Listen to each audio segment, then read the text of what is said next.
noticias del reino de Dios, la alegría de anunciar el Evangelio. Jesucristo, el sol de los Andes.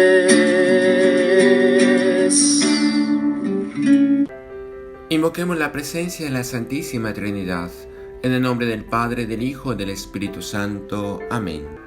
La manera más fácil de entender el propósito de un invento es preguntarle al inventor. Lo mismo ocurre cuando quieres saber la razón de tu vida. Pregúntale a Dios. Lección eucarística: pedir, reparar, ofrecer, dar gracias y adorar a Dios.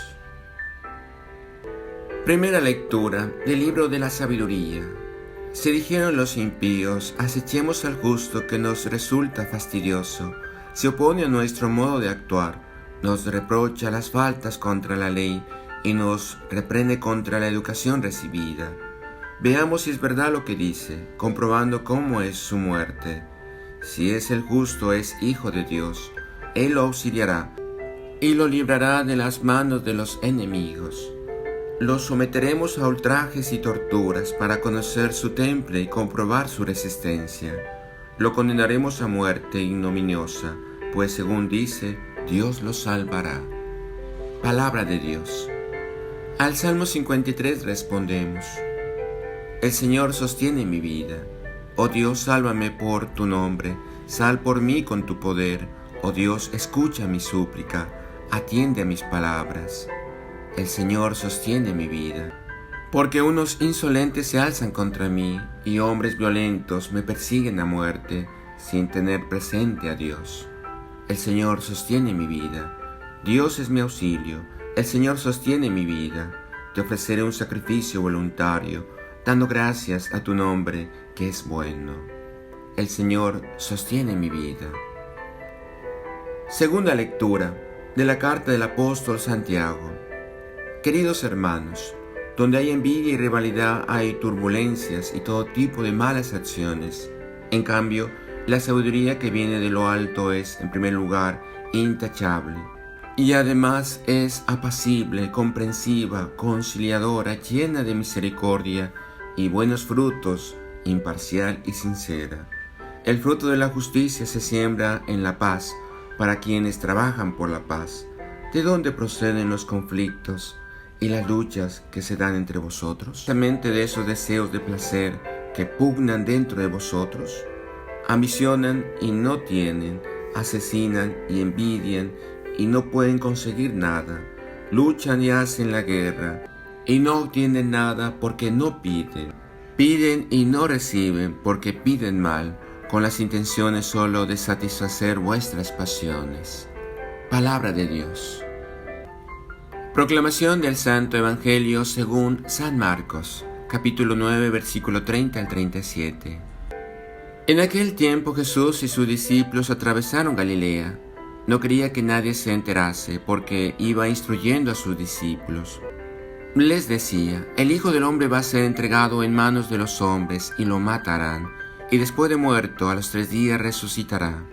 Pero no entendían lo que decía y les daba miedo preguntarle. Llegaron a Cafarnaún y una vez en casa les preguntó: ¿de qué discutían por el camino? Ellos callaban, pues por el camino habían discutido quién era el más importante. Jesús se sentó, llamó a los 12 y les dijo: quien quiera ser el primero, que sea el último de todos y el servidor de todos. Y tomando a un niño lo puso en medio de ellos, lo abrazó y les dijo: el que acoge a un niño como este en mi nombre, me acoge a mí, y el que me acoge a mí, no me acoge a mí, sino a aquel que me envió. Palabra del Señor. Gloria a ti, Señor Jesús. ¿Qué tal, queridos hermanos? Hoy, 19 de septiembre del año del Señor. Hagamos todas nuestras obras por amor de Dios, oh Amorem Dei. Trabajemos por construir el reino de Dios, amando con el corazón de Jesús y sirviendo a nuestros hermanos con alegría, generosidad y sacrificio. Meditemos. En el Evangelio de Marcos nos muestra un segundo paso de Jesús en su camino hacia Jerusalén, acompañado por sus discípulos. El Maestro sabe lo que le espera, lo intuye, al momento con la lucidez de un profeta. la pasión y la muerte, pero también la seguridad de que estará en las manos de Dios para siempre, porque su Dios es un Dios de vida. Pero ese anuncio de la pasión se convierte en el Evangelio de hoy en una motivación más para hablar a los discípulos de la necesidad de servicio. Los discípulos aparentemente no entendían ni querían preguntarle, ya que les daba pánico. Esto no querer preguntarle es muy intencionado en el texto, porque no se atrevían a entrar en el mundo interior y profético del Maestro. Jesús tuvo paciencia y pedagogía con ellos, y por eso Marcos nos ha presentado 3 anuncios en un corto espacio de tiempo. Tampoco Pedro, en el primer anuncio, lo había entendido cuando quiere impedirle que Jesús pueda ir a Jerusalén para ser condenado. No encajaba este anuncio con su confesión mesiánica, que tenía más valor nacionalista que otra cosa.